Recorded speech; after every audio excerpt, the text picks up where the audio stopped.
Īkšķis aiziet uz to pusīti, jā, un redz, kur ir tā savienojuma vieta te. Un šeit nāk kāja, tā kā labai.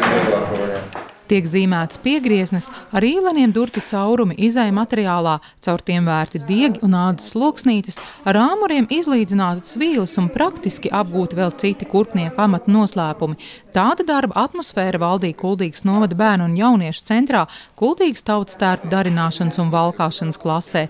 Tur interesentu grupa mācījās gatavot apavus, ar kādiem ļaudis staigājuši viduslaikos, turklāt tieši tagadējās Kuldīgas teritorijā. Darbojoties Kuldīgas tautas tērpu darināšanas un valkāšanas klasē Pūralāde, kurā mēs vairāk gan runājām un atdarinām 19. un 20. gadsimta sākuma tērpus, radās arī cilvēkiem doma par to, ka vajadzētu izgatavot arheoloģiskos tērpus. Un vēl viens pamudinājums bija arheoloģiskie izrakumi Kuldīgā un publikācijas, kurās tiešām tas zābaciņš arī bija nofotografēts un piefiksēts, un tas, ka viņš muzejā te ir. Amata prasmi ierādīja Latvijas amatniecības kameras ādas apstrādes un galantērijas priekšmetu amata meistara Agrita Krieviņa. Viņa jau aptuveni 10 gadu pēta arheoloģiskos ādas priekšmetus, veidoto datubāzi, ar zinātniskiem lasījumiem uzstājas starptautiskās zinātniskās konferencēs par viduslaiku ādas apaviem Latvijā, to atjaunošanas procesu un ādas apavu paraugu kolekcijām.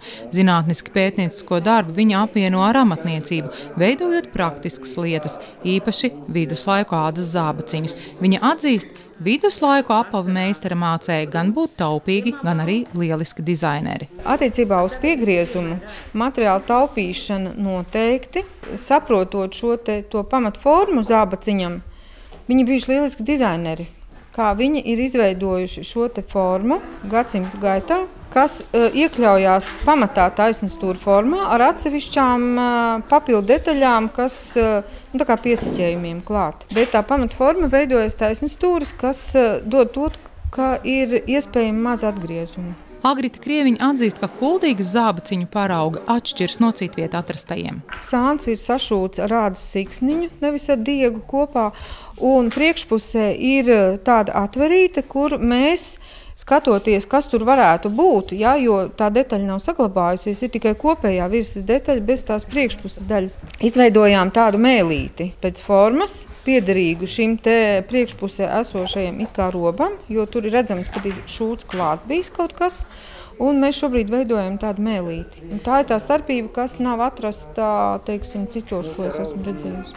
Viduslaikos lielākoties apavi tika izgatavot no lielopu ādas, darbarīki bijuši līdzīgi šobrīd izmantotajiem. Kā lēš speciālisti, pastāls tika gatavots arī mājās, bet zābaku darināšanu, kas jau ir sarežģītāks darbs, uzticēja kurpniekiem.